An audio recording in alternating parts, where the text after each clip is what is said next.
I'll call this meeting to order. We'll start with the Pledge of Allegiance. I pledge allegiance to the flag of the United States of America and to the republic for which it stands, one nation, under God, indivisible, with liberty and justice for all. All right, first time of business is there's a couple of chairs There's up a here. couple up front, Lizzie. First time of business is the minutes of the regular board meeting January 8th. I will entertain a motion.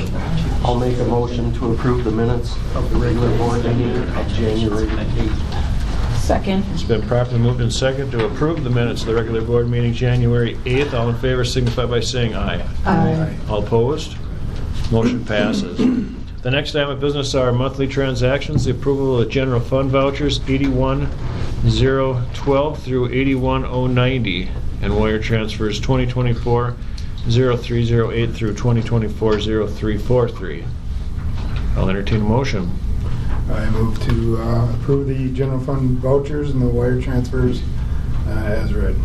Second. It's been properly moved and seconded to approve the general fund vouchers and wire transfers as read. All in favor signify by saying aye. Aye. All opposed? Motion passes. The next item of business is our public comment section, where we get to hear from the public if anyone's got anything to say. If not, then we'll move on to our next item of business, which is Spotlight on Education, our class of 2024 valedictorian and salutatorian. Okay. Can I take it? Mr. Melberg. Okay. February is always one of my favorite board meetings because I get to introduce the Val and Sal to you guys. Tonight, we've got two young ladies that I could not be more proud of. Two ladies that take care of business every single day when they come to school. Two young ladies that are humble in everything that they do, and that they are two that continue to challenge themselves academically and have for many years now. So I am honored to introduce you to our salutatorian, who is Elizabeth Tronrud, daughter of Dean and Marisol Tronrud, and our valedictorian, who is Nora Eggert, and the daughter of Chad and Heather Eggert, and we're fortunate, or Nora's fortunate, that she's taken after her mother. So, Lizzie, you want to start? If you could just let the board know where you're going to school and what your future plans are. Okay. Should I stand up? Yeah. Okay. You gotta get used to public speaking now. Yeah. All right, I'm Lizzie Tronrud. I'm the 2024 salutatorian, and my plans are to go to UW-Madison, and I'm going to major in nursing, and after I graduate from college, I plan to become a NICU nurse. Nice. Nora? I plan to attend the University of Minnesota Duluth for a degree in business management. Awesome. Thank you, ladies. Yeah. Congratulations. Yep, congratulations. Very well earned, and I think, we say it every year, it's not only what you do in the classroom, but we always have students in front of us in this situation where you are also excelling outside of the classroom and very involved, and the two go hand in hand. It takes talent and ability to get those great grades, but it also takes character, and I think that shines through with these two young ladies. So congratulations to you both. Yeah, very good. All right, I'll be looking forward to seeing. Sorry. Okay. No, you're good. Yep, you go ahead and take them. Take a picture. Look forward to seeing you guys and your accomplishments. Thank you. Yep, and then if you guys would like to stay for the meeting, you can, and if not, it's good seeing you. That's all I'm saying. The next item of business on our agenda is the choir program highlights. Okay.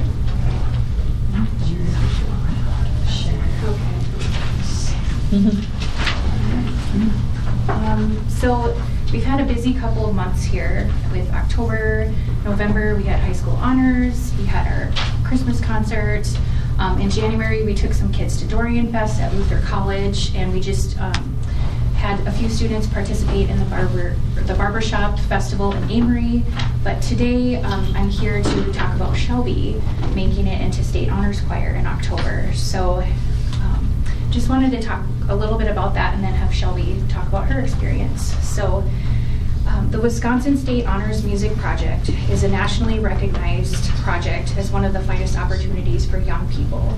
And Shelby has made it into State Honors Choir for her second year in a row. More than 1,000 students from across Wisconsin have auditioned for this experience in all school sizes, but Shelby was one of 23 people in her section. Even colleges outside of Wisconsin recognize how lucky our students are to have this experience and have offered scholarships just at the mere mention of anybody who's participated in this choir. So today Shelby is going to share a little bit about her experience. So last year at this time, I went to Eau Claire and I had my auditions where I perform a Class A piece to a judge, and then I do a series of sight reading, interval training, and range test. And then I wait a month, and so I heard last March that I got in at the end of the month. And then during Clear Lake Days, I went down to Green Bay for a 3-day camp where I got to meet my section coaches.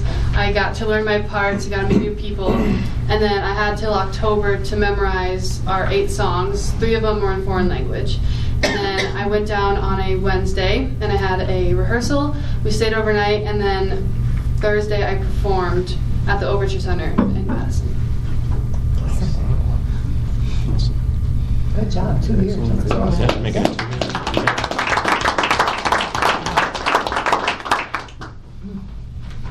Shelby just auditioned recently last weekend, and we're waiting to see what her results. So we just wanted to share the highlights from October with you all. Oh, wow. Good job. Yeah, congratulations. Thank you, Shelby. Thank you, Mrs. Wallace. Yes. Yeah, Mrs. Wallace, thank you. Okay. Well, the next item of business, our board business now, the first item of business is the approval of resignations. So we had one resignation. Elementary special education teacher Alyssa Casilius resigned, and that was effective in late January. It's been a while since we've had our last board meeting, so we have a long-term substitute in place. We've had the position posted for a number of weeks, and as of yet we do not have it filled, but we have a good long-term substitute filling in right now. Okay, I will entertain a motion. I move to approve the resignation. A second. It's been properly moved and second to approve a resignation of Alyssa Casillas. All in favor signify by saying aye. Aye. All opposed. Motion passes. The next item of business are approval of hires. Okay, so all 3 of these positions were replacements for staff turnover. A couple of them we had posted for a little while, so we were very pleased to get some quality applicants and get them filled. So we have 3 people. First one is a food service employee, and that is Ms. Sheena Yedis. And we actually, the opening originally started at the elementary school, and then we had some internal movement there, and then we had some internal movement at the high school. So as it turned out, we had a resignation at the elementary school led to a hire at the high school, but that just due to some internal transfers with current employees. So, and then we have an elementary special education paraprofessional, Mr. Brock Hauk, and he started about 2 weeks ago. And then we have Junior Warriors paraprofessional, and we hired Mr. Corey Scott for that. Okay, I will entertain a motion. I'll make a motion to approve the new hires. Second. It's been properly moved and seconded to approve our new hires. All in favor signify by saying aye. Aye. All opposed. Motion passes. The next item of business is our update on district facility study with Kraus Anderson. Okay, so if you recall, this process started back earlier in the fall when we talked about this, and over a period of time, would you guys like a podium to? I could set this on there. Is it okay if we stand right here? Yeah. Oh, yeah. I will. I can click the slideshow from mine.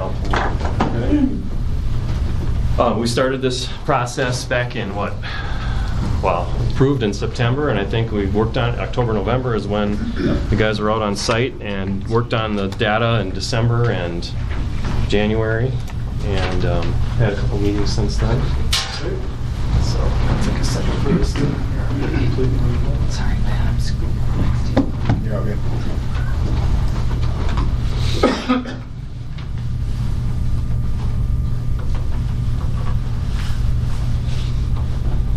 Just thinking about it. Yeah, there we go. Okay. Oops. Oops. Oh, I'm sorry. I just hit the wrong spot here.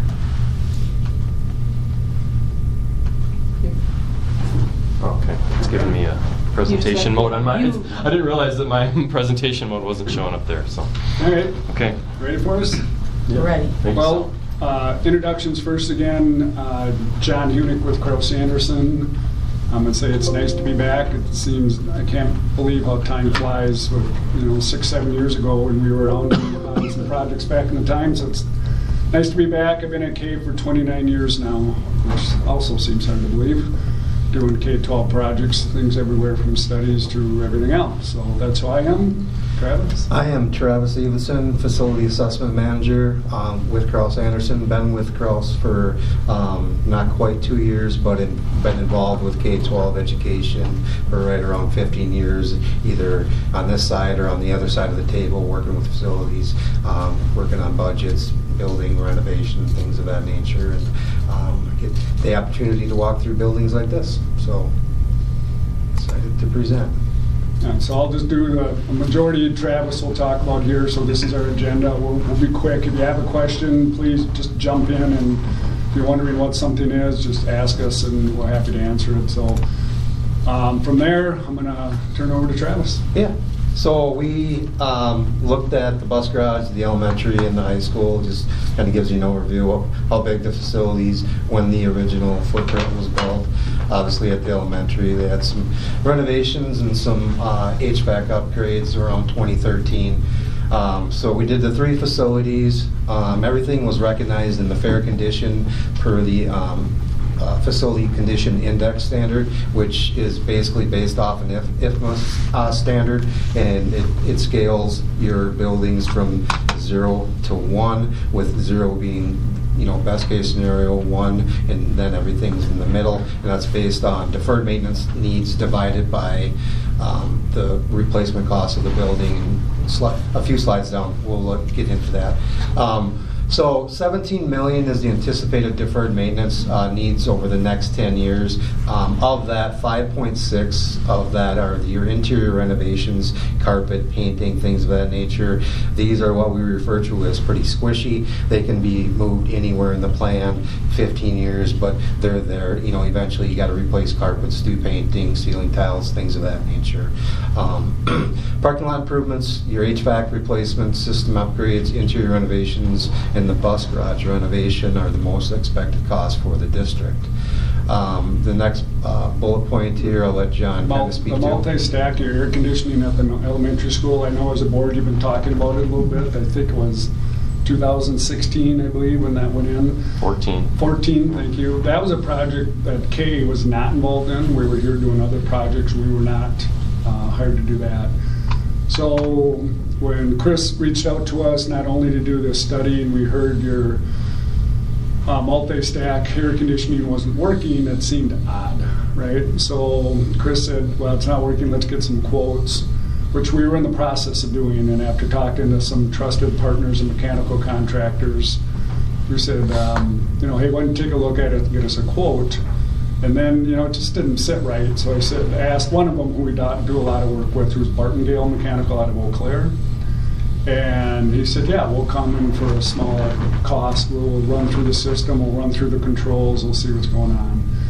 In short, I read a note about some wires that were pinched, and then some valves, some actuators that weren't opening and closing properly. So that was remedied. A few other tweaks to the controls, I think, and knock on wood, their air conditioner's working. The good news about that is it could have been a $500,000 price tag. That was going to be a rush project, and we might have had to put temp cooling in the building. And is it going to be replaced in 2, 3, or 5 years? Maybe, possibly. Maybe we can get more life out of it. At least it'd give you time to plan and do it right. So I thought that was good news that we got. Real good news. I said last week that was the best news I got in a long time last week when we got that. So just questioning and scratching our heads of instead of saying it's broke, let's just fix it or replace it. So, yeah, that's good news on the children. We were down at the convention and Matt and Corey were with when we got the first news that we thought we had to replace it, and it was Yeah.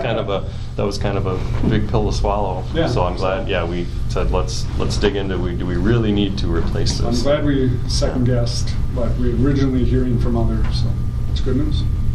Guys. So, and additionally, the district identified creating some more storage space as a need for the district. John will kind of talk about adequacies a little bit later in the presentation. Current plan is front-loaded, and by that, the plan is based from 2024 to 2033, so a lot of those items fall into the 2024, 2025 range based on ash rate, condition, those types of things. But in the coming weeks or month or so, we'll work with Chris and we'll get those balanced, so they're more evenly spread out across the district, and it makes more sense. And lastly, strategizing funding for all the various deferred maintenance needs will be key to ensure the health of the facilities. All right, next slide. This one basically, just as an example, this is kind of what the district gets.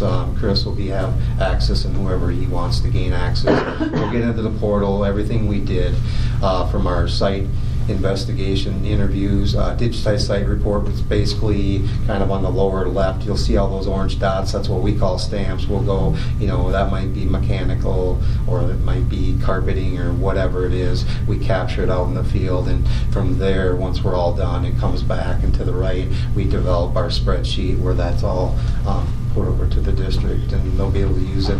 It'll be a perpetual plan for the district that they'll be able to utilize and change dates when pieces of equipment or renovations are made. So it's something that just doesn't sit on the shelf like the old book reports. This is something that's electronic version, and it can perpetually be updated. So the cool thing about this, it's just Microsoft Excel, right? So it can even live on our portal where we can help keep an eye on it and adjust as you see fit, or you just own it and adjust it. And like Travis was saying, if you need to push things out to more of a 15-year plan instead of 10, you have that luxury to play with the plan.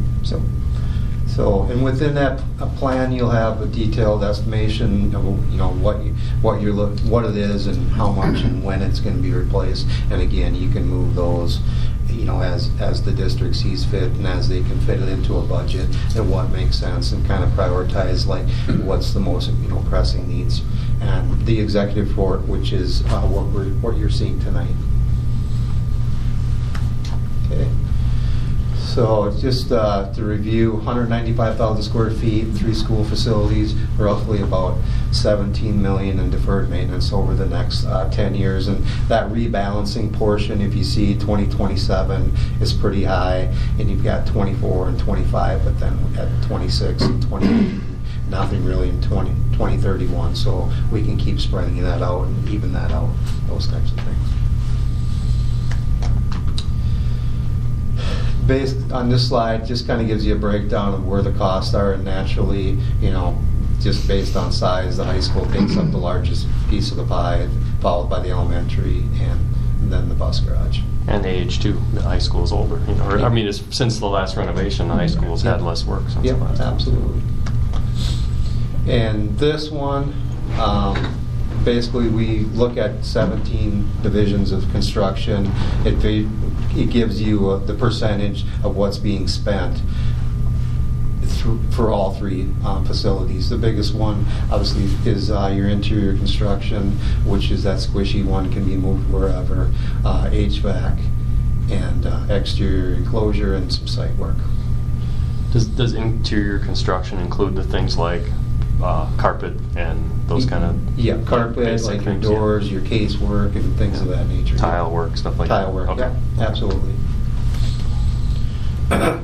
This slide will show you on the left, it breaks down by conditions of deferred maintenance. And conditions, we rate things on a 1 to 5 scale, 1 being excellent, 5 being critical. And it goes excellent, good, fair, poor, and then critical.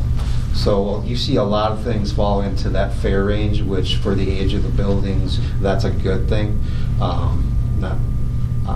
It represents that the schools have been well taken care of.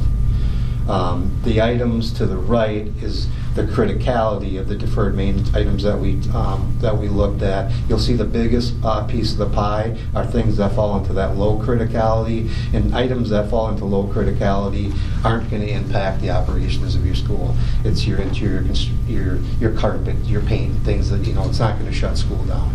Your medium, you go to your roofs, your doors, things of that nature that, as long as you can get them shut and things like that, but they're more fall into that medium range. Your critical items would be that electrical, that HVAC, things that, if you don't have heat, you're probably not having school that day. Okay. So this is that FCI chart that I talked about earlier, and both the high school and the elementary fall into that fair range, in really good shape, and the district's done a really nice job with the roofs, and even at the elementary doing all the HVAC upgrades, minus the multi-stack that we're, with the good news that we've got.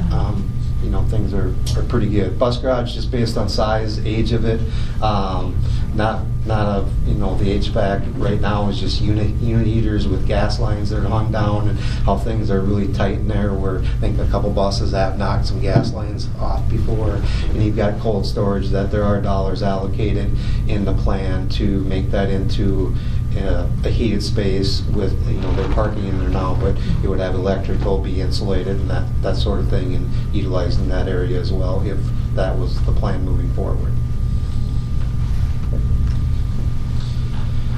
So the project list, the next 3 years, and again, these things can slide.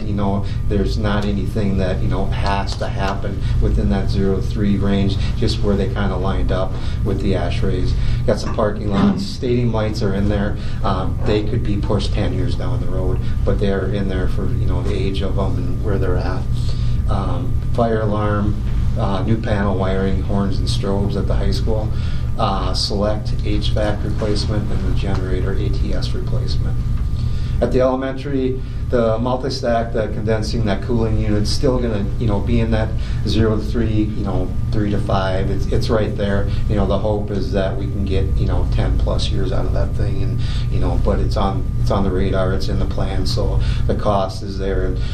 Within our spreadsheet, we also have like inflationary rates, so that $500,000 today, it's going to look different in 7 years, but if you can get a 7-year run or a 10-year run, that's well worth it.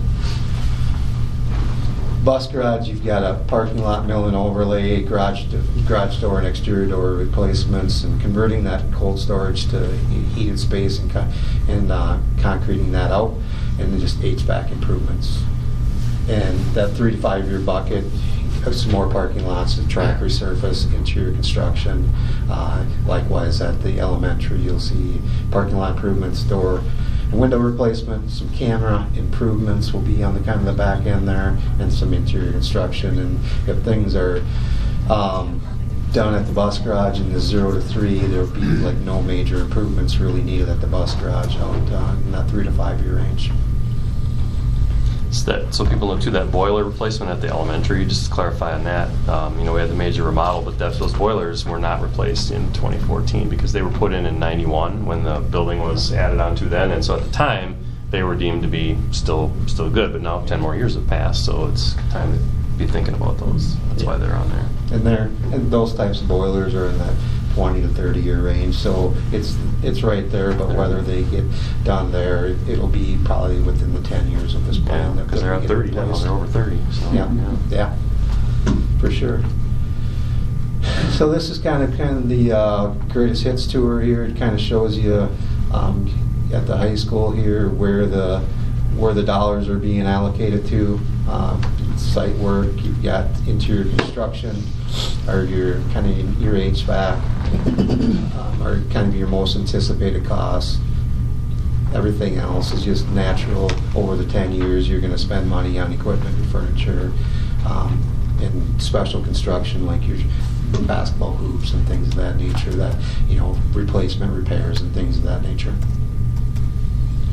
All right, next slide. So just a kind of few pictures, got a piece of HVAC equipment lower left, stadium lights is in that lower middle. Just the ATS of the generator, didn't have a great picture of the generator, just to kind of show you what that is. Fire alarm panel on the upper right, and then parking lot would be that upper left. So those would be kind of the big ticketed items at the high school. And coming back to the elementary, you obviously see interior renovation is the big one. HVAC was a larger number. Large amount of that was coming from that multi-stack, but again, that might be able to be pushed down the road just a little bit. And you've got some cameras and some parking lot stuff.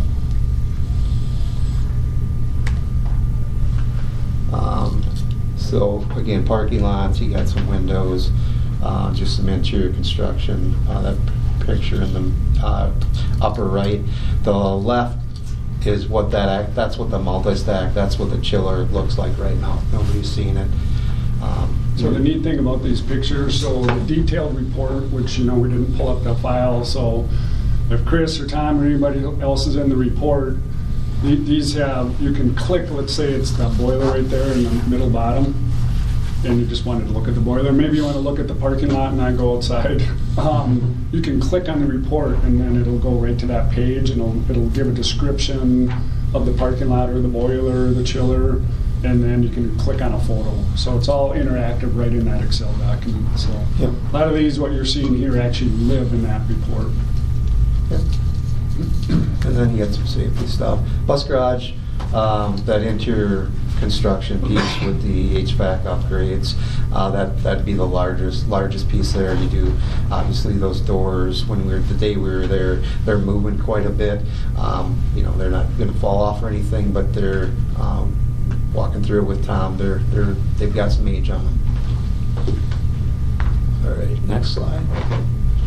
So, picture that parking lot, garage door again, service door, and then the lower left is that cold storage area where, as you can see by the picture, kind of on the far right of it, buses are parked in there, but it's kind of that gravel sand base, and it would just be insulating that space out, putting some concrete and then heating that space. And that lower right is kind of the existing heating system with those unit heaters and gas lines, and there is space on the inside of it that there could be, whether it's rooftop or whether it's just regular furnaces could be put in there with ductwork to eliminate the unit heaters. Okay. So these will all be included for the district as well. This gives you an example. The upper left, we do takeoffs and roof maps, so that'll be, the district will have those. You'll know all the different sections. Obviously most of these, all these roofs are in excellent condition because they were recently done. The right one, upper right, is your site work and gives you square footages. So if you're looking to do projects by yourself or a mill and overlay or seal coat, what have you, you'll know what the square footage is. And then the lower two are just the inside footprint of the buildings and square footages of each. Okay. All right, educational adequacy. That's what I went through. This report was more about your facilities, more about the bricks and the bolts, right, the carpet. But while we're here, I'm not going to go through all these bullet points. It's basically, we meet with your principals in short and maybe walk the buildings, but the educational adequacy or excellence, any community needs, or campus planning. So again, I'm not going to go through all these bullet points, but these are questions we ask your principals or your superintendent on, hey, are things working educationally for you? We can go to the next page, Chris. So not a lot, not really super high priority things, but I did make a few notes. At the elementary school, there's an opportunity to repurpose that music space for a more flexible learning space, opportunities to make that food class area just flow and function better than it does right now. And this is for the high school too. There's, I think, some really good opportunity for district branding and signage and things like get your logo more pronounced, advertising events and things like that. At the high school, I know years past you talk about auditoriums. It still comes up once in a while. for plays, lecture, music, community uses. Storage is a need, updating furniture at the high school, a maker space, and multi-purpose, teaching teaching students, project-based learning in your STEM or your STEAM area. In the locker bay areas, we've been doing this quite a bit. We did River Falls not too long ago. Ellsworth is open at doing it too. Lockers aren't used the way they were before. Maybe there's a different places we can put them, and you just check out a locker if you want to use it. But there'd be a really good opportunity to open up those locker bays and give that flex space. Neat furniture, high-top furniture. It could be a number of different ways where, again, students teaching students. So pretty inexpensive way to use that space differently. Particularly in the junior high wing we're talking about. Yes, junior high wing. Thank you. Changing rooms would be nice to have for visitors and tournament play. And referees. Again, outdoor storage, concession restrooms, and then back to the branding and signage. So, again, high level, whether it's 3, 5, 10, or 15 years from now, depending on what your needs are. This was kind of an exercise of more just kind of vision and dream a little bit, like what are some things that would be really neat to have someday. And just to clarify too at the beginning, the top part there, the music space, flex learning space, and the food class area, that's all kind of the same. We just had a kind of a prolonged discussion about how at the elementary right now we've got the music room and there's a movable wall and it goes into the flex learning space. And right now the music room is using the whole thing, and just what's the best, do we repurpose that in any way to create a flex learning space somewhere else if the music's going to continue to use it, or keep it the way it is or whatever. So just the way it's worded there might be a little alarming to people, so we're not looking to repurpose the music room into something else. So just make sure people are clear on that. Okay. Next one. There, and this is pretty much repetitive what we talked about early on, kind of in summary, so we don't have to repeat the bullet points. Your next steps will be rebalancing the spreadsheet, what fits your funding, whether it's Fund 46 or other capital funds. What's the 10-year plan look like? What can we pick away at? Do you get at a point in time where we we want to catch up with our facilities, and what do we do? Districts asking us this all the time, right? How do we keep up? And because the dollars you're allocated through Fund 46 or the state, you own a lot of square footage, and it's tough to keep up. So someday, you'll ask your question how you put that 10-year plan together, and do you want to tackle more of it in 5 years or 10? That would be the next step. Anything else, Travis, and yours? Otherwise, we're open to questions. Yeah, totally open to questions, but walking through the facilities, the district has done a really nice job of maintaining what they have, based on the dollars allocated, and, it took care of major infrastructure with those roofs, and that'll go a long ways, and those roofs will last a long time. Questions? Would it be fair to say that when you do this exercise, that when you look at things, you kind of look at a conservative, and by that I mean kind of like worst case scenarios when you look at things, right? As far as like when you project costs and everything, because the dollar figure is kind of like, whoa, I was like, okay, surprising to see that number. And it's important to kind of wrap our heads around the reality of what the needs are, but also and I think the right way to go about it, credit to you guys, is to always look at it like, okay, here's sort of the, make sure you're budgeting enough by kind of looking at it conservatively that way. Well, and a really simple example, yes. But, we talk about using the IFMA standards, so even carpet has a life, right? We've all walked in carpets it should have been replaced a couple years ago, but can you get another couple years out of it? Yes. So some of it's subjective. Same with the parking lot. A lot of it's your image in the community, just like my driveway, right? I probably should replace it pretty soon, but I'll get there next year. So it's one of those, so we go by those standards where if it has this life, so that's what creates those years in that 10-year plan. That's why that rebalancing, knowing that you're just not going to flip the switch and spend $17 million, we know that's not the case. That's the rebalancing and stretching that all over a 10, 15, or 20-year window. So. And when we did this spreadsheet, we were still on kind of in the COVID world. So the first year was like a 10% inflationary. The second year was 9, 8, then it went 5, and then 4, 4, 4, and leveled out. Now we're starting to trend, so those numbers could be probably populating here as well, which would bring down obviously what the dollars would be from 17, down a ways. And on all those numbers that we populate, there's a 25% soft cost for if there's any engineering or design or drafting. So keep in mind, so that's permits and all those types of things. So those numbers inflate that number a little bit, but yes, we're conservative with these numbers, and these are projections based on what we're seeing in the industry and what bids are, but these aren't hard bids. Even like the chiller number, those were numbers that were put together with our building science team to come to give you a good number that's not going to be super low, or it's going to be right there for what it's going to cost for today's dollars.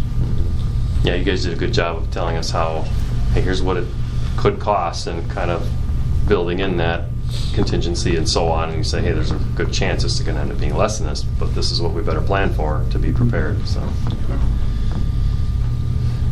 And I don't think that, the number, we don't need to be afraid of that number. The point of this is the exercise has been taken by professionals that can, kind of do a lot of the thinking for us to give us kind of a map to follow. So it's a good exercise to get us into, Chris, and thanks, guys, for doing it for us.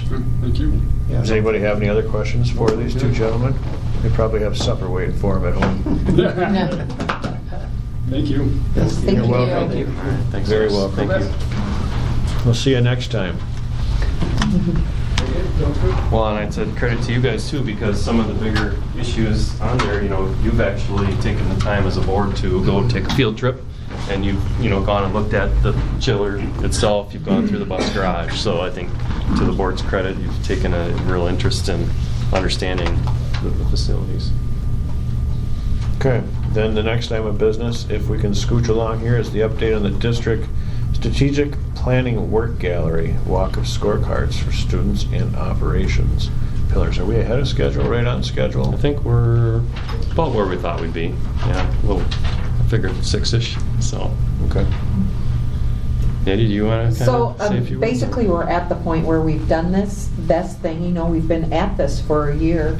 When we started planning all of this and trying to put it together with the community meetings, the VEST team.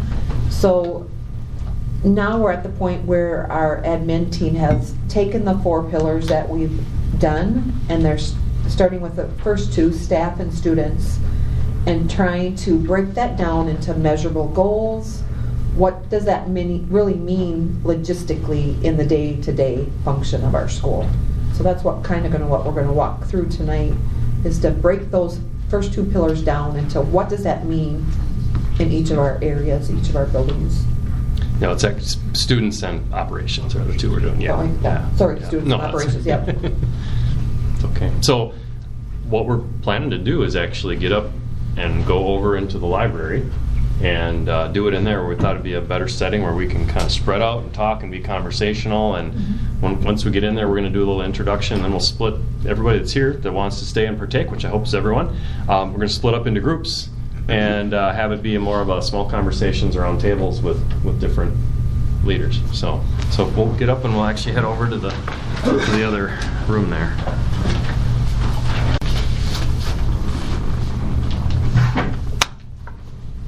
Okay, we're back. And nobody else came with us. Everybody left. I just put a bite. Sorry, Greg took a bite of something before me. Our next item of business is the approval of property and liability insurance, and I think we've got Jim Leadholm on the phone. Yeah, not on the phone yet, but I'm going to call him right here. He has been waiting patiently while we've been doing our gallery walk.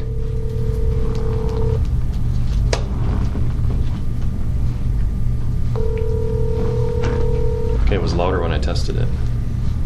Hi, Chris. Hi, Jim. You're on speaker here. Thank you so much for your patience. I apologize. Oh, no problem. I appreciate your text, and I appreciate the pictures. I like the comment about that you're having good conversation, so the time is well spent and no issues on our end. Okay, well, thank you again. I know it's, we're about 45 minutes later than I told you initially, so thank you for holding up your evening on us, so thank you.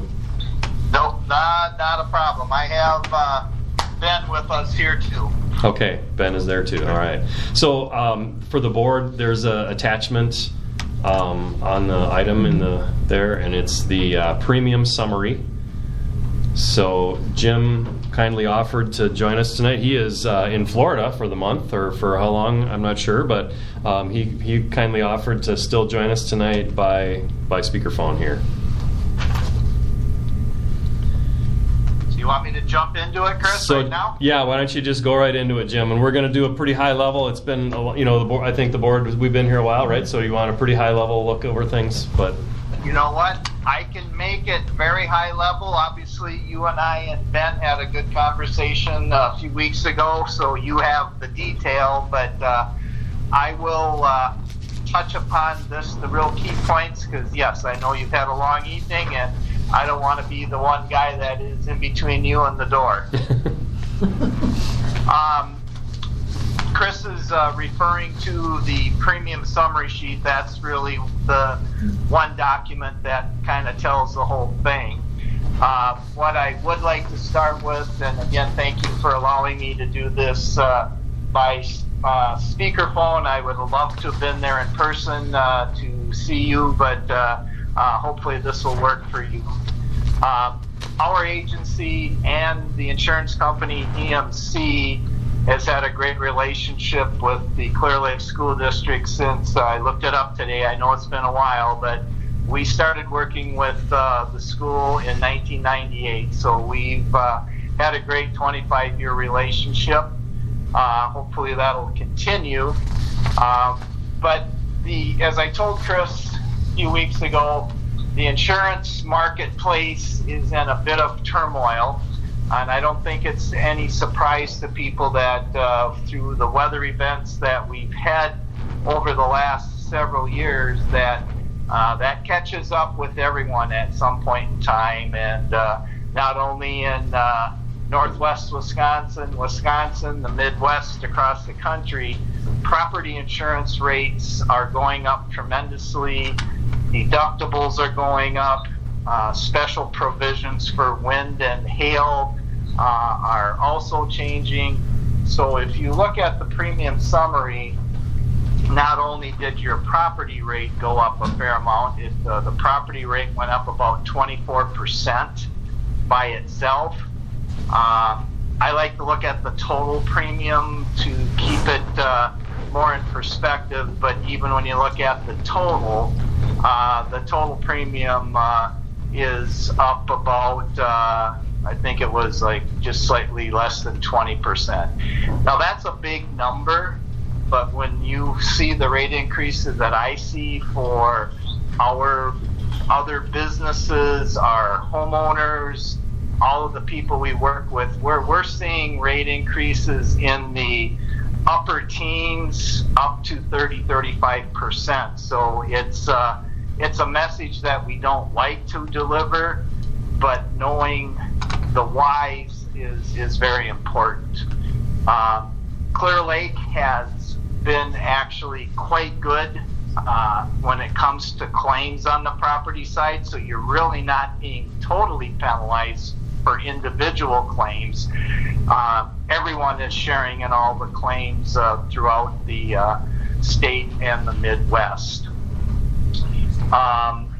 After the property rate, if you look at the individual line items for the other coverages, all of them took, I would say, modest increases, some more than others, but the property one is very obvious. And then Chris and Ben and I also spoke about work comp. Your work comp rate went up slightly in the state of Wisconsin. The rate has gone down again for like the fourth or fifth year in a row. Your payrolls have gone up some. And unfortunately, your experience modification, which is kind of a profitability measure, last year you were at 0.78. This year it went up 3 points to 0.81. It's on the backside. You don't like to see it increase, but even at a 0.81, that simply says that Clear Lake is still doing a great job of monitoring work comp claims, you're getting a 19% discount. And if you were on the board several years ago, we were talking about a different story where the experience mod was well over 1.00. I think we're in the 1.20 range. Well, that means not only were you not getting a discount, but you were getting a surcharge of 20-25%. So we're not in that situation at all. You're in a good spot at the moment. Unfortunately, there's one larger work comp claim that occurred last year that isn't in the exact calculation quite yet for the experience mod. So we think that's going to catch up with us a little bit next year. And I think that's why the dividend, which is the very last thing on the back of the second page, the dividend has been reduced from 15% to 5%. Now that's a fairly significant difference also, but I tried to negotiate through the vendor that we work with to see if we could get EMC to split the difference with us and see if we could get to an 8 to 10% dividend. But EMC, with the hundreds of schools that they insure in Wisconsin and the Midwest, they want to make sure there's still a very stable and viable insurance marketplace for all school districts. So they're taking a fairly hard line with these rate increases and managing their work comp policies just to maintain that stability. So all said and done, the rate increase is about $18,000 for the year, and I think that was somewhere in the 18-19% overall. Chris, do you want me to talk about the one coverage option that EMC is suggesting? Down the one in the middle, down below. Yeah, the deductible increase. Yeah, the one that I think we may want to consider, the one in the middle. Yeah, that's I think the most viable one. The other two I don't think I would be too interested in. But with all these property claims, again, not so much directly with Clear Lake, but in Wisconsin, Midwest, insurance companies are trying to control their claims activity to a certain extent. What they want to do is not that they don't want to pay claims, but they'd rather pay one large claim rather than 2 or 3 smaller claims. So they are suggesting, and this is not a requirement, it's just a suggestion, that if you would be willing to consider to increase your current property insurance deductible of $2,500 to the next level up, which would be $5,000, that will make your policy more of a catastrophic type policy. We don't feel that you're using it as a maintenance contract, but I think, was it last year, Chris, or 2 years ago, you were at $1,000 and we bumped it up to $2,500. Yeah, we bumped it to $2,500 for this year. So now you don't have to, but if you want to consider bumping it up to the next deductible level of $5,000, that's going to save $2,145 a year. And if you calculate mathematically, is that a good decision? Is it not a good decision? We try to figure out how many years does it take through the premium decrease, so through the $2,145, how many years does it take to get the additional deductible back? So we're looking at an additional $2,500 deductible over and above where you are now. And by simple math, you're going to get that additional $2,500 deductible back in just a little over 1 year. And that's a good rate of return. You can recover that very quickly. The rule of thumb is if you can recover the additional deductible amount in a 3-year period of time or less, it's usually a good idea. So depending on, the board's feeling, Chris's feeling, as your insurance advisor, I would suggest to give that some serious thought. And if you do that, that does reduce the rate increase for this year to just a little over $16,000, which then, putting it more into perspective, your rate increase is about 13%, which unfortunately is on the lower side. Mm-hmm. Okay. And I think, Chris, I just saw my notes here. You wanted me to just touch upon electronic data processing? Well, and if we need to, I took that, whatever Katie had emailed to me, I put it into the board packet so they could kind of see that verbiage, because we were just wondering, what is that? And so the board, I don't know, does anyone have any questions? We were wondering, what is that? And it's basically coverage, additional coverage for cyber issues, hardware, software, hacking issues, so. Well, pretty self-explanatory. Yeah. Does anybody have other questions of Jim, or other questions about anything that he shared? What is the linebacker line? Good question. Linebacker. Jim, do you want to? You go ahead. You sure. can. I can take that, because I think you and I and Ben talked about it. You kind of wondered after I explained it, where did the name come from? I have no idea where the term linebacker comes from, but that's coverage actually for the members of the school board. It's really a professional liability or an errors or omissions coverage. So if the school board is accused of any really wrongdoing, that's the coverage that will protect the school board on the school's policy. So obviously it's very important to the folks sitting around the table tonight. And we talked about there's a decent increase to that, and it's due to, unfortunately, there are a lot more lawsuits and actions around the country towards school boards and administrative groups. So.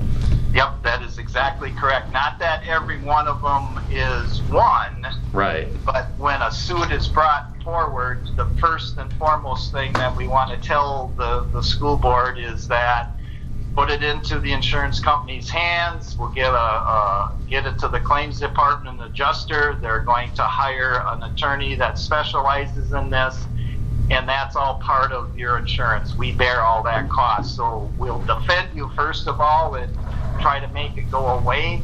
But if for some reason we can't make it go away, and there's evidence that the board made a bad decision or is found negligent in some shape or form, then we would then pay that claim. But yes, Chris, you're absolutely correct. You wouldn't think it would happen, but those types of claims are also on the increase.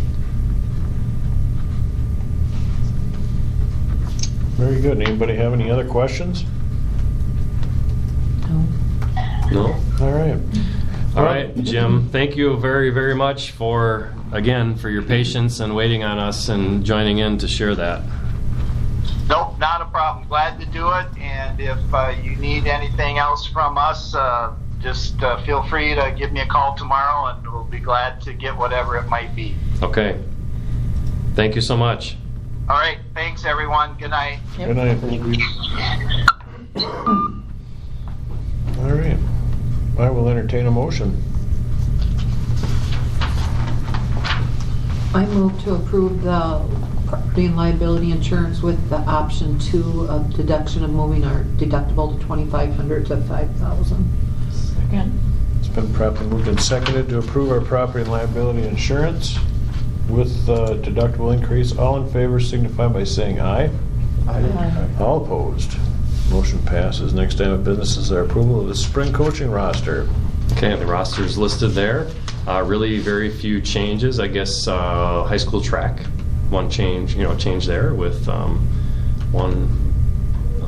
with Seth stepping down, Seth Amundsen stepping down. So Marcy moved from an assistant to a head, and then we hired Josh Trepanier. Otherwise, the rest of it is pretty much unchanged. So, any questions? I'll entertain a motion. Move to approve the spring coaching roster. Seconded. It's been properly moved and seconded to approve the spring coaching roster. All in favor signify by saying aye.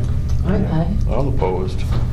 Motion passes. Next item of business is the approval of the graduation requirement updates. Okay, Mr. Melberg. If you take a look at There's a document in there to look at. there's a document that you can click on. So the state of Wisconsin passed some legislation here about a month ago requiring personal finance as a graduation requirement in the state of Wisconsin. The good news is we were prepared for this. In fact, we have been talking about doing it on our own, I think, for a couple of years. In the Lakeland Conference, about 50% of the schools already require it at the local level. Now it's going to be required at the state level. What I'm asking the board tonight is the state has passed it, starting with our current 8th graders, or the graduating class of 2028, and talking with some stakeholders who feel like we're ready for this already. And if this is good for our 8th graders, it's good for our sophomores.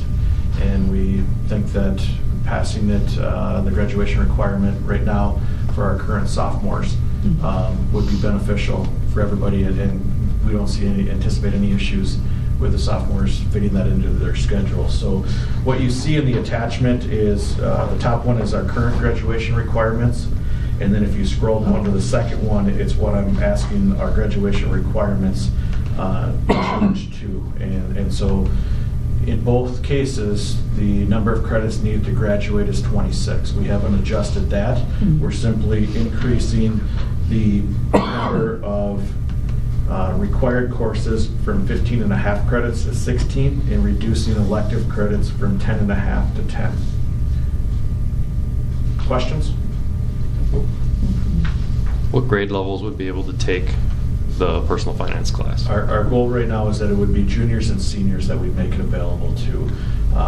We've talked about that quite a bit, and at the end of the day, the class is most relevant to those kids when they're driving, when they're already talking about car insurance, when they maybe have a credit card, where those things aren't always all that relevant to a freshman or a sophomore. Okay, I'll entertain a motion. I move to approve the addition of personal finance to the required credits.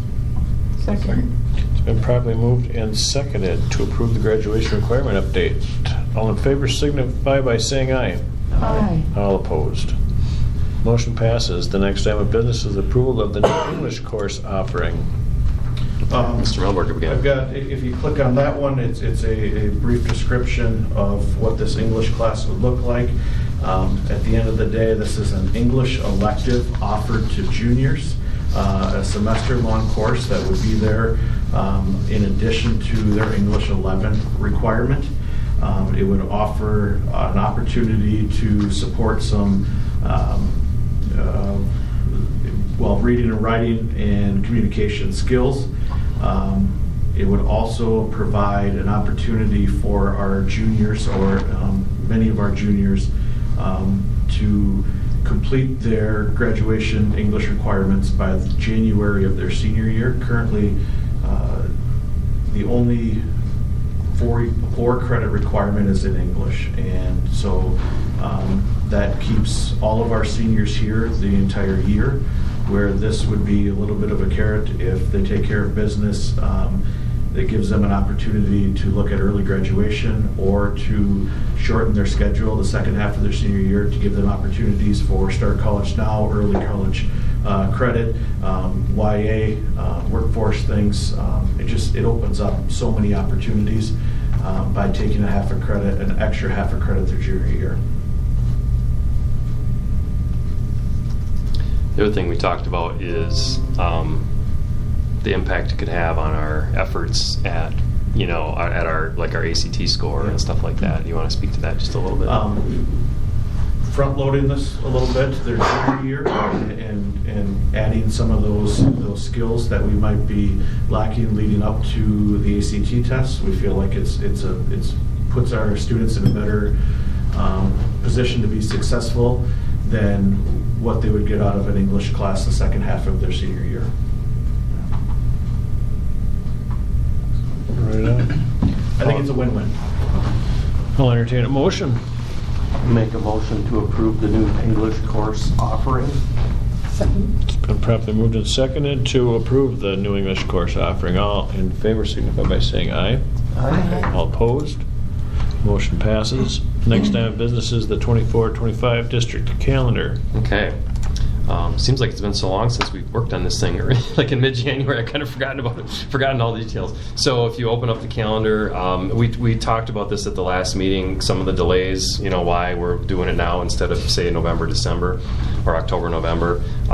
So basically, things remain unchanged as far as the laws and everything like that. So we're working with a September 1st start date. The way the calendar falls this year is a little bit unique or a little bit different. So this year, Labor Day is as early as it possibly can be. Last year, I think it was as late as it possibly could be. So this year, we'd start on the 3rd as our first student contact day. And then,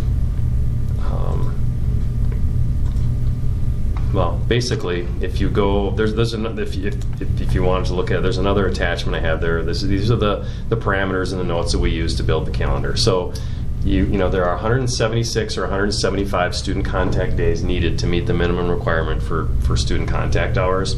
There's 188 contracted teacher days, and then we figure in the 4 parent-teacher conferences, which are 4.5 hours each, which totals out to actually 3 contractual days throughout the year, and then the rest of the dates are in service. So when you basically just do that math, and it kind of lays itself out. You fill in the start date, you fill in the holidays, you fill in the in-service days, and it kind of lays itself out. So the really only, I'd say, notable change this year, and this came from the committee discussion, is for many years now we've had the day before Thanksgiving, the Wednesday, November 27th next year.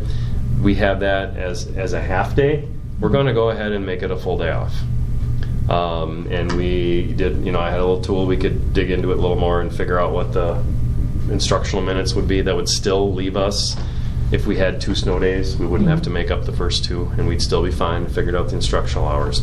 So that was a suggestion from the committee, and so we can do it. But the thing that the committee and the staff to understand is what we've done now is we've always counted that as a work day. And so that work day had to go somewhere else. And so we added an in-service day. So where to put that in-service day was the question. So what we did is if you scroll up again to August, we have 4 in-service days to start the school year instead of 3. Are the 9 in-service days, is that statute or is that just something? That's just what we do. Okay. Because we have 188 contracted days and 175, 76 student days, and it's just kind of the math in between, and the parent-teacher conferences are factored in there too. So yeah, good question, great question. Is 188 the days we have to have for a teacher conference? Nope, that's just what we have for a teacher contract. So any of that could change? Yep. Okay. And so I had a good survey this year. I threw out a survey to the CISA, and it was, to see how many contractual days do most districts have, and some are more than us, some are less than us. I'd say we're pretty good. I felt good about it. We're kind of in the middle of the road. So some have fewer instructional days, but then they have longer days.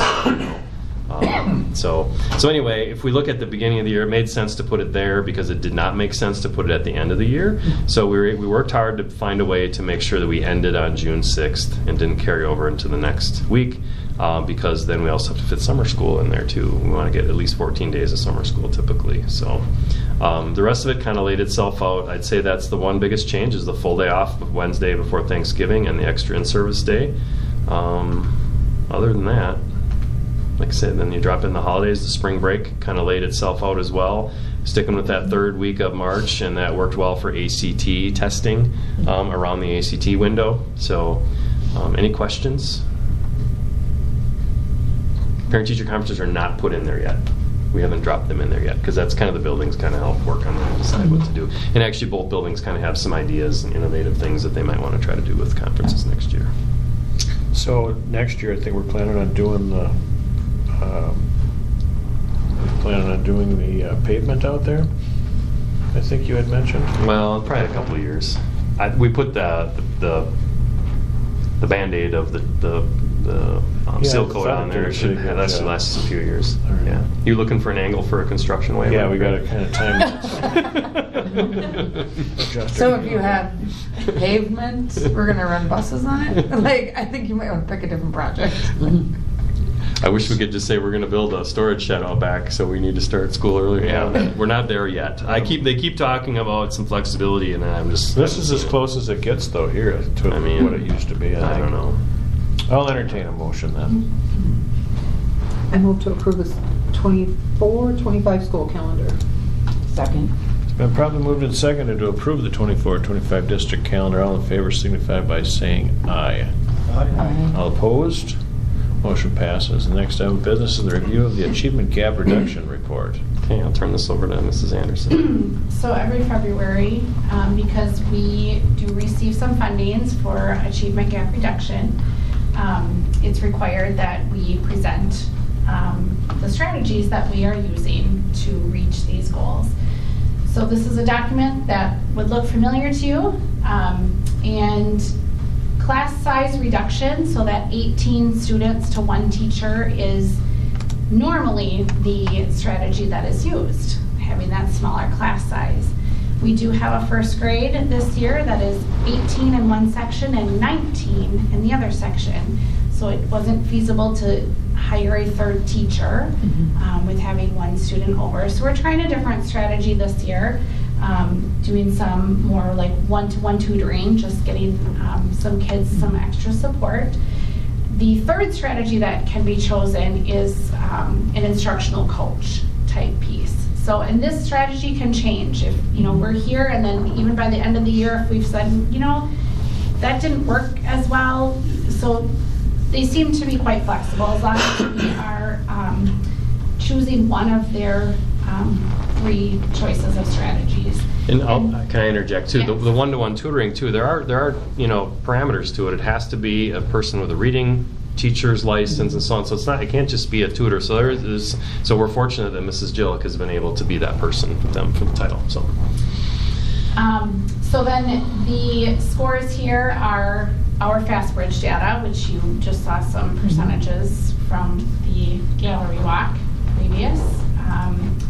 And you can just see that, I added also 4th, 5th, and 6th. This achievement gap reduction is just kindergarten through 3rd grade, but it's a nice, time to show you to where we're working towards in our upper grades as well. Well, there's some successes there to show.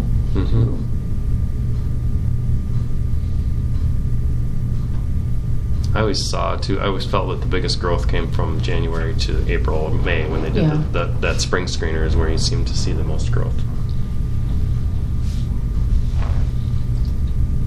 So any questions? There's just some good increase in math. 4th, 5th, 6th. Yeah, and as this data keeps coming in positively like this, then that's going to be, then we can high five at least, right, Chris? Mm-hmm. Okay, good. Mm-hmm.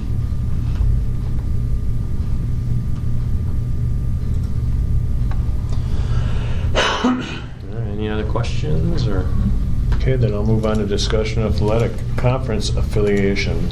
Okay, so this has been, just a topic of quite a bit of conversation here in just the last week or two. So there's been some informal information that's sort of come out about this from different sources, even including myself. This has been no secret here for a little while, but this is the first time I guess to talk about it kind of officially at a board meeting level. So the Dunn St. Croix Conference, which is a neighboring conference to the south, we're currently in the Lakeland, and we've been in the Lakeland for many, many years, basically since its beginning. The Dunn St. Croix to our south, which is many of the same schools that we play in our football conference. So that would be Glenwood City, Boyceville, Colfax, Spring Valley, Elmwood, Plum City, Durand, and Mondovi. So they are losing a member of their conference. Elk Mound will be leaving in 2 years due to growing enrollment and needs. Elk Mound's going to be transitioning to the Clover Belt Conference. So they are looking for another member so they can continue to have whole schedules. So we are one of the schools they had reached out to a month or 2 ago. And so we didn't immediately say no. We said, well, we want to consider this and look into it. And so we talked about it a little bit just internally, and we've begun to talk about it a little bit externally with some of the other conference schools informally. So I guess there's a lot to consider. There's a lot to take into it, pros and cons, and would we want to consider it or not. And in short, I think it's something that we want to consider.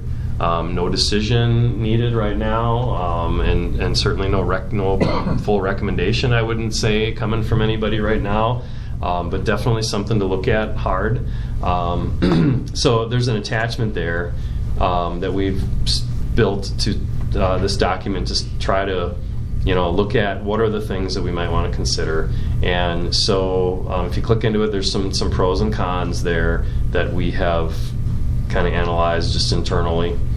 And then also, if you scroll down to the bottom of that page, there's some links to some other documents. One of them is related to enrollment. And if you do get a chance to, do you guys have access to that? Oops, let me fix that quick, sorry. Get our hopes up and then we can't. Yeah, I'm sorry.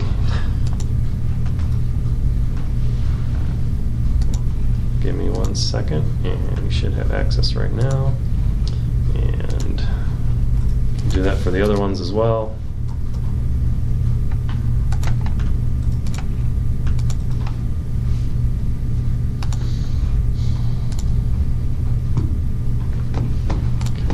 So anyway, if you get into, once you are able to click into that first document about enrollment, participation rates, and so on, and this is something I'd encourage you to look at after the meeting more, where you can dig into it a little more.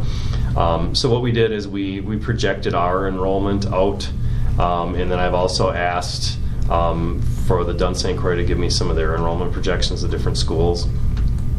And if you look at the current status, we fit kind of right in the median, right? We're kind of right in the middle. And this year we have 201 kids in our high school, and you can see the range of Elmwood, Plum City combined at 178 up to Durand at 300 kids.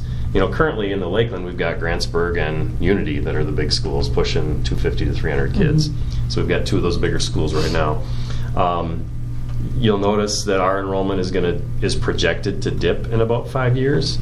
Understand that that's I would call that sort of a worst case scenario. That's just me taking the current enrollment of kids and just projecting them forward as they go through the grades. That doesn't account for any kids moving in, any homeschoolers coming back to school, any open enrolled kids coming, because we tend to, historically, I see numbers coming in. We tend to grow a little bit, a few kids over the years. So but isn't overall enrollment projected to decline for all schools? Yes, it is declining across the state. Yeah, but still, that's a low number for us. I mean, that'd be a historic low. If we dip down into the 140s, that's a historic low number for us. Okay, now if you're in that document, there's tabs across the bottom. If you click into the Lakeland enrollments, 912, then you'll see that. Everybody into that? So it lists from Birchwood on down. You'll see that right now, we have a lot of schools in the Lakeland that are very small. And that's one of in the pro-con document, you'll see some of the struggles are with teams that don't have JV teams, or don't have a C squad, or don't have junior high teams to play. So that's been a struggle. So you see we're one of the actually larger schools in the Lakeland. And you see, again, Unity up there at 295, Grantsburg at 255. So and the other thing that I asked Mrs. Blanchard to pull, if you click on the third tab across the bottom, Clear Lake athletic participation by grade. So I asked her, I said, hey, pull all the numbers you can for all the different sports, going down to like 7th grade or even down to 5th grade if you can, just to see, because enrollment is important by grade, but also like the number of kids actually participating. So maybe we have a smaller class, but if a bigger percentage of the kids actually play sports, then that's, to me, that's the true test. And I think we have some pretty involved classes going down into the middle school in the 6th and 5th grade. So that's something to consider as well. So enrollment is a consideration. If you back your way back out to the original document, the Dunn St. Croix Lakeland pros and cons, if you back your way out to that, another link on there is travel distances. So if you go back to that original PDF document, the pros and cons, scroll to the bottom, click on travel distances, and that one I probably am going to have to share with you the right way too here. You got it? You're doing it? Okay, thanks, Brian. Get us excited. Yeah, I forgot to do that before the meeting, sorry. So if you look at, what's that? Should have access. Should be good now, okay. Yeah, if you click on it now.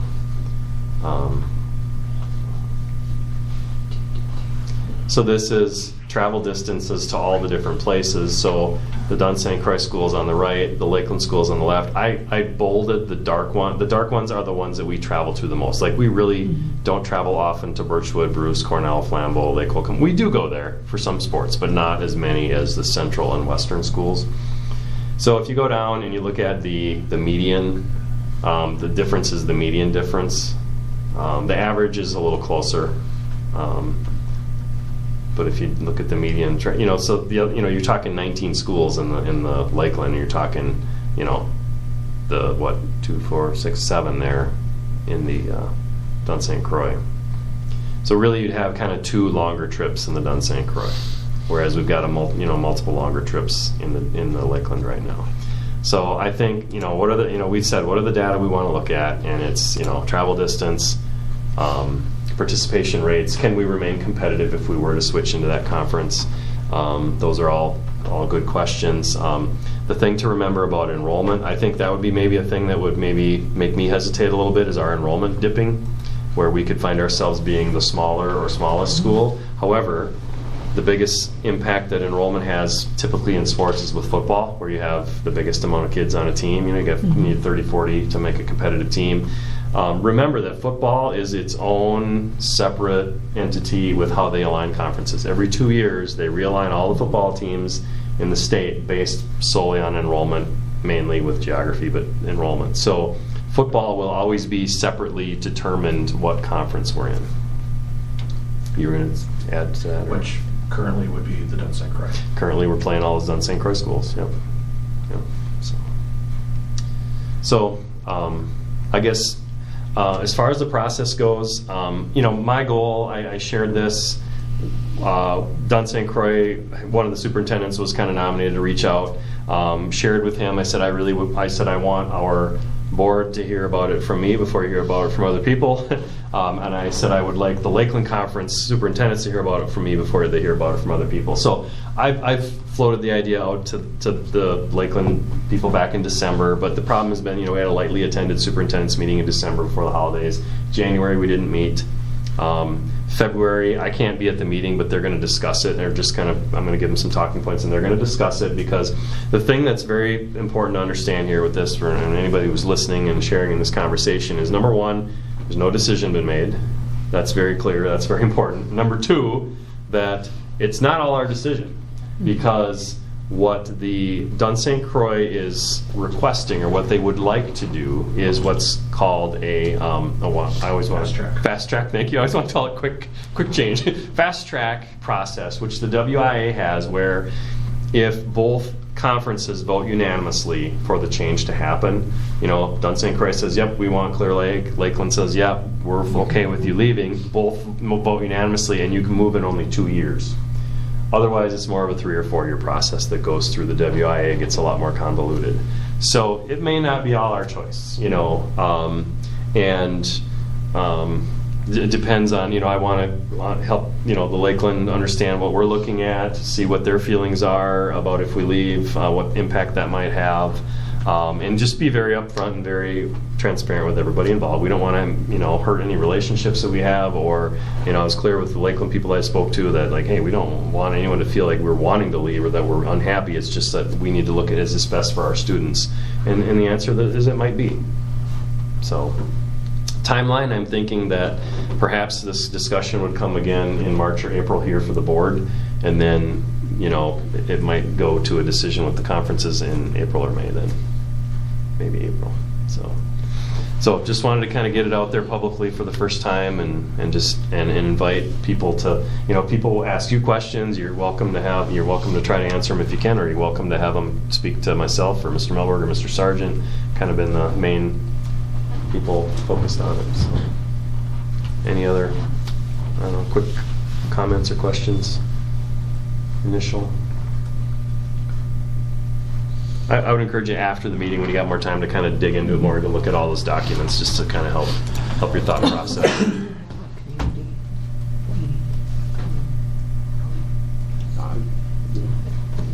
Is this something that you would ever have like a community meeting about, since we're a high sports thing, instead of shocking people by this? Could we Yeah. have an open forum where you present a few things and take a few questions? Yeah, I think that would be a listening session, basically to say, hey, this is something we're considering. Invite anyone who's interested to come and hear about it.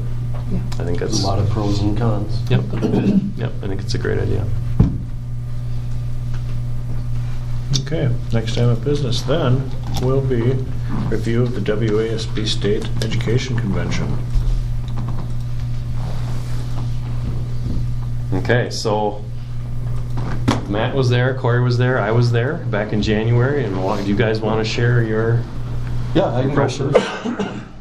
I thought it was good as a first-time board member for me. I tend to sit through a lot of the financial side. Just got an overall understanding of the school calendar, when and why things happen at certain times. Good stuff to come out of it. There was some stuff, going into some of the financials, hearing where some of our public money goes, and not so good. So a lot of private schools get big chunks where we get the table scraps, but I kind of knew that. So, but it was just good to hear it. Then it was just good to see what some of the other schools around the state in our situation are dealing with. You go anywhere down southeast part of the state and that, they think financing's great. Pretty much northwest of it, we're all in the same boat. So, I like that. They had some good motivational speakers.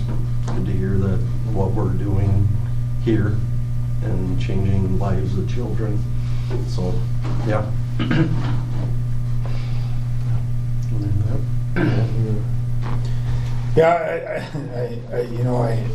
I wrote some things down just in a Word document. Thank you. Just to, because last year, I came in here and I'm like, yeah, it was cool, type of deal.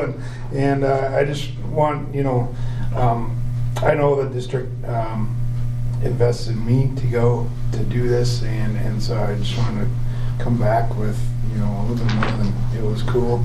And like I said last year, and just kind of, go through the things that the ones that I,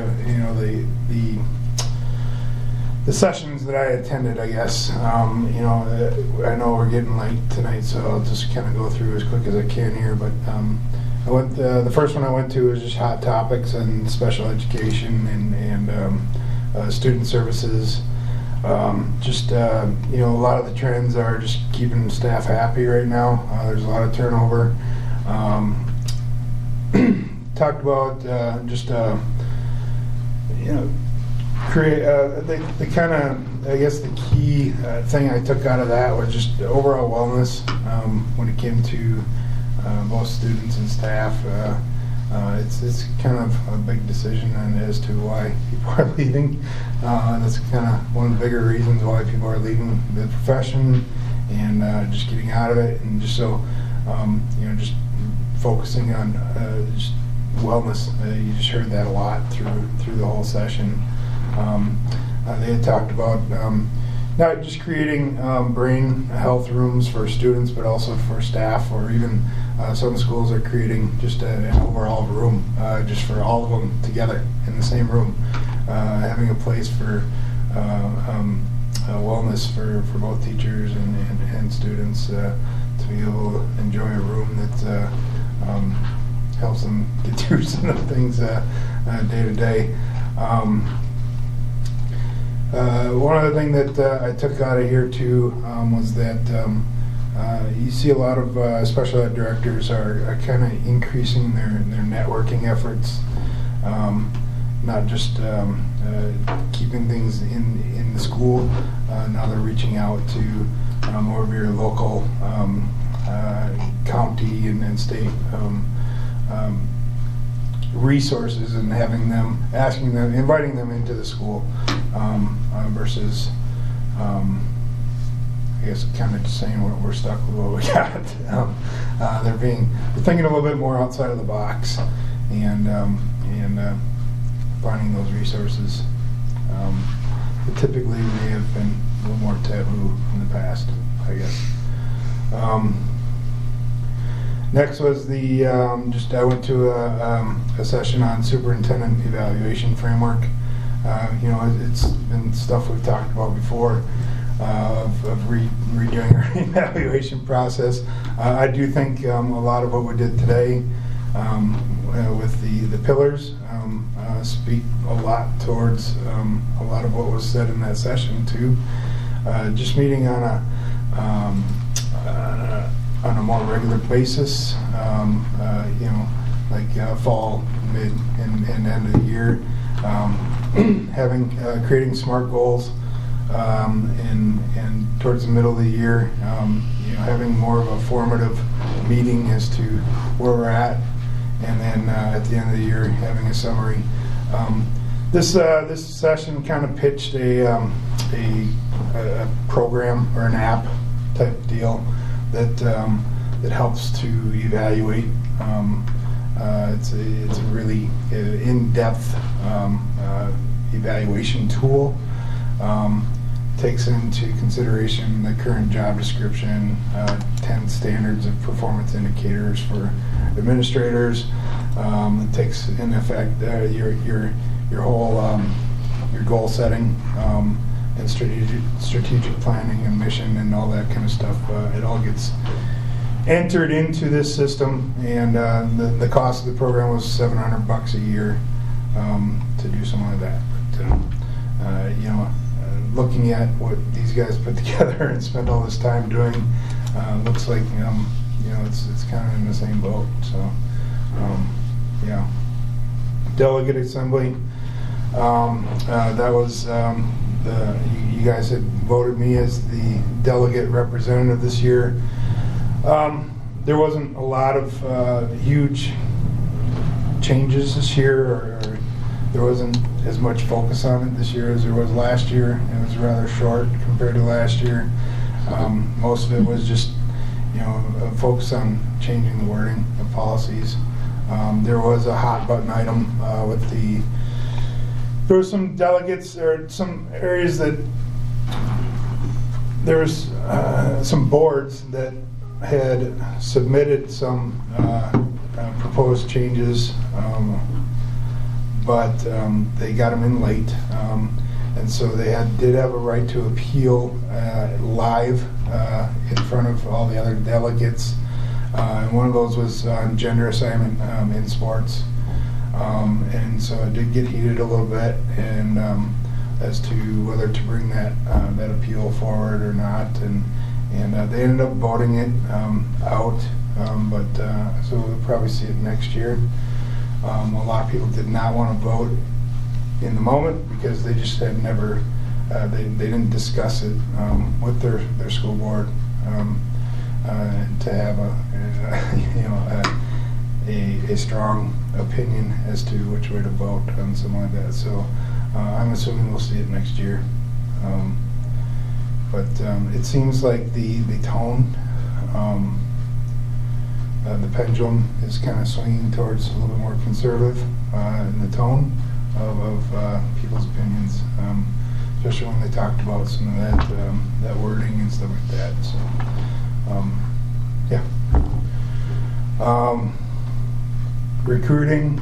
The next session I went to was recruiting, rewarding, and retaining best employees. Honestly, there was, it was presented by a legal team, so it wasn't a ton in there, but they did talk a lot about just there's business practices and then there's school practices when it comes to employment and benefits.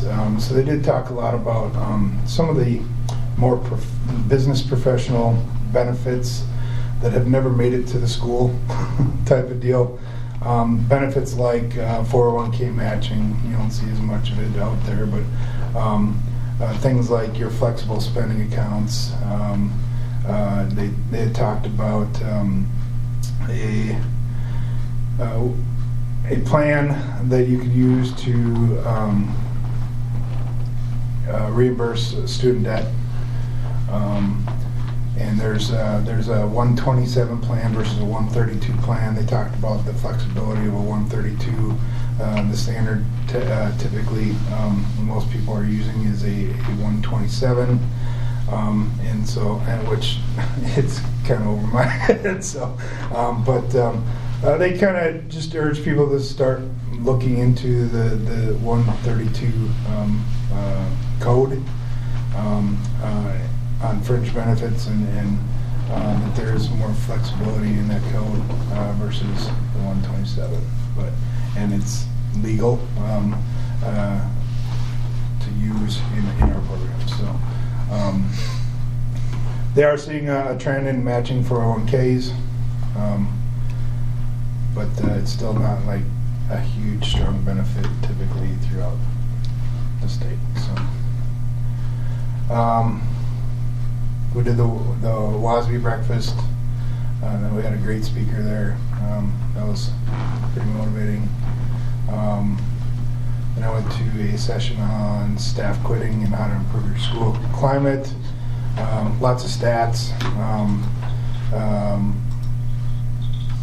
They just a lot of that talked about regularly surveying your staff, students, and parents, which we've just talked about doing that as part of the scorekeeping with the pillars. Identifying strengths and weaknesses, finding learning barriers. Consistent surveys help with giving growth feedback and progress. Talked about the trend in special education employee wages.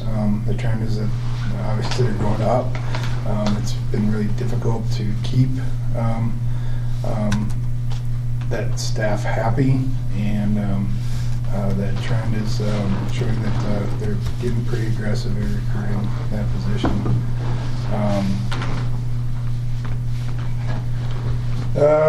Next session was introducing Wisconsin career readiness standards. So there's a new paradigm shift coming through curriculum. Instead of using pathway to college, we're getting into a career readiness. There's a committee that has been created to, I guess, start to create change in that pendulum, and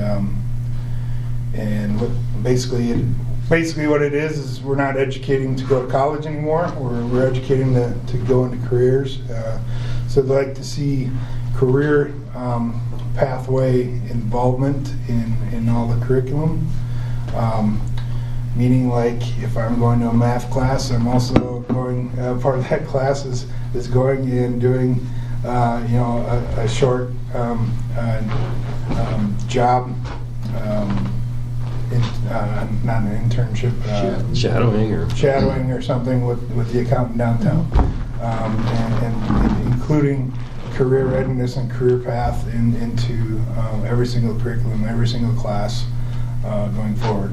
And so they had talked about just the phases. Right now they're in a learn and plan phase.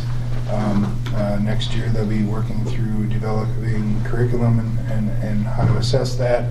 And then in 2026 they plan to start implementing it in curriculum across the Wisconsin schools. Next session I went to was Freedom Explorer, outdoor education. This was the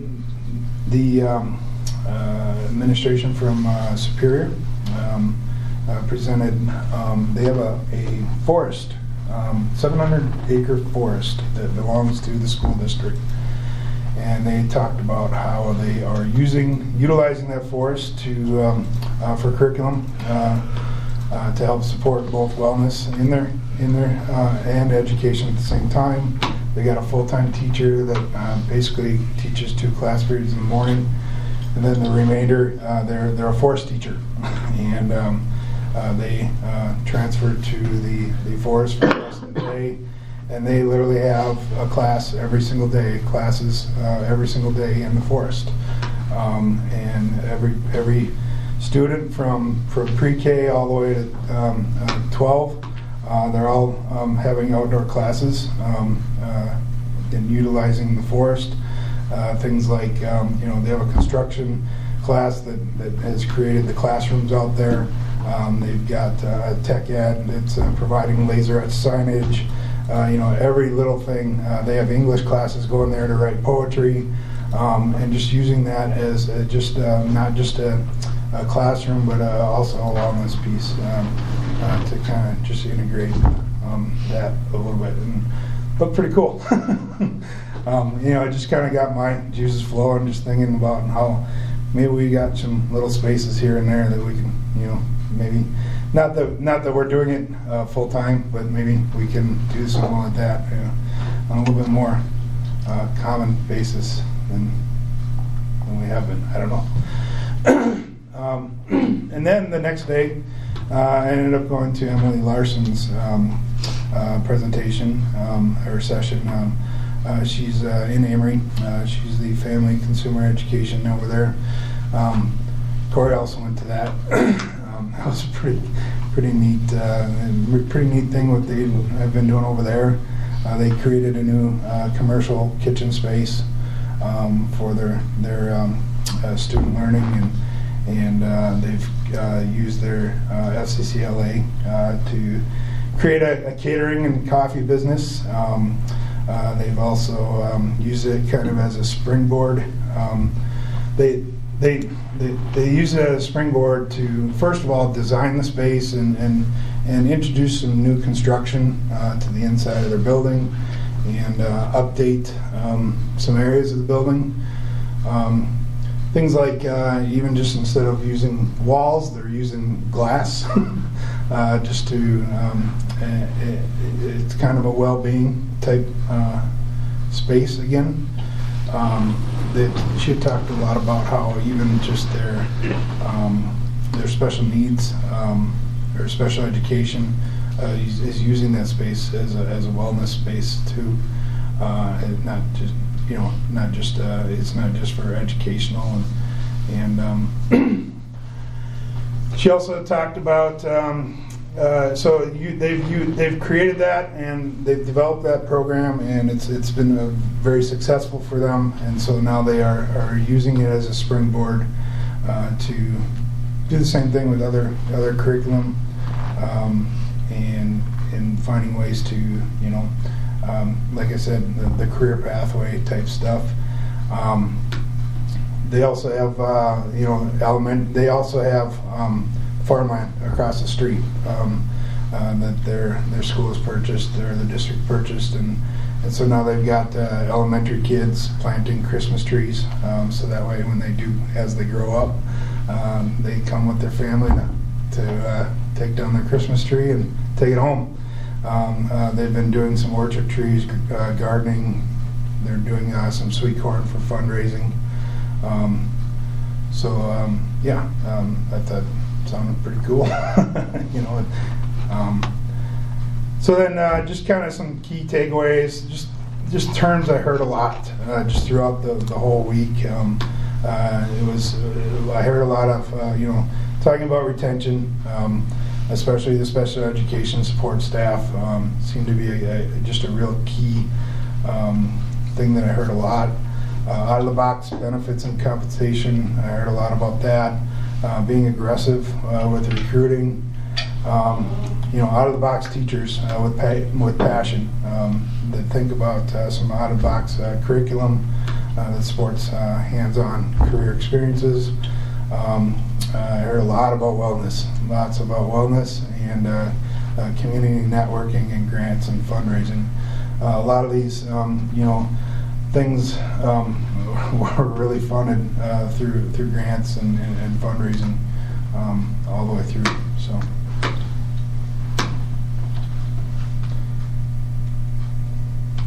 Thanks, Matt. That was a lot of stuff. Yeah, I got a lot of of stuff this year. I was pretty excited when I was out there. You were ready here too. Yeah. Yeah, definitely the theme of alternate ways to try to engage with staff as a strategy to retain staff. You know, there was definitely some of the sessions I went to felt hit on that too. So. Okay, well, the next item of business then is discussion of March board meeting to be held on March 4th, 24 due to spring break. Yeah, so just because of spring break falling on the week of the second Monday, we're going to bump it up a week earlier. So just wanted to make sure we had that on the agenda and for the record for the public that it'll be a week earlier. So we'll be back here in only 2 weeks, and I promise that agenda will be a much lighter, smaller one than tonight was pretty heavy. I did move back everything that I thought I could to the next meeting. So the next one is pretty much, the agenda is kind of laid out already, and it's a lot shorter. All right, next item of business is superintendent notes, Chris Peterson. Okay, keep this really brief too. Just, since we last met, Spirit Week's gone on. Wrestlers got second place at conference and sent 6 kids, I think, through from regionals to sectionals this coming weekend. Girls basketball in the running for conference and has just got the #1 seed for the tournament. Boys basketball, young competitive team. Elementary school celebrated the 100th day, I think a week or 2 weeks ago, week and a half ago. Last week was junior kindergarten and early childhood screening. Vision screening is part of that, and for the first time this year we offered vision screening for the high school students. So that was offered to any families who wanted to have their high school screened. So lots of continued work with data meetings here in January leading up to this night, also with just the normal PLC process after the screeners. So the staffs and the administrators have been working hard on that, along with, we've had a pretty heavy dose of our CISA 11 meetings, consultants that have been coming in lately too. So Mr. Melberg went to the ASA State Convention just last week, and just today we kind of began the launch of the ETS Performance Group, the partnership. They came today and met with students during RAP, and then they met with the coaches after school today from 3:30 to about 4:15, and I think both of those were very well received. So some excitement going there, and we're going to send out some more communication this week on that regarding ETS and that partnership, what it means, and send it out to parents, put it on social media and stuff to let people know about it. So they'll actually start working with kids March 18th, first day, the Monday after spring break, with the spring sports teams. My kids said they were excited about it after that presentation today. Yeah. Good stuff. All right, next item of business is our contemplated closed session. Pursuant to Wisconsin Statutes 19.85, paragraph 1C, the board will review employee compensation, performance, and the district administrator's evaluation. So, is everybody staying in for that? Maybe the first item, I think these guys are going to stay for just the first item. Well, Eve, thank you for that. Thank you, Eve. Thank you. Have a good night. I will pull the board. Eddie? Yes. Corey? Yes. Myself, yes. Matt? Yes. And Christie. Yes.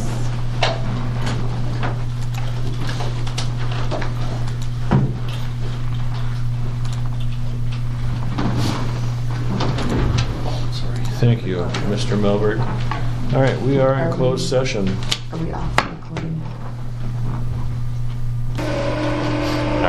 All right, we're back in open session. Does anybody have any future agenda items that they would like to talk about?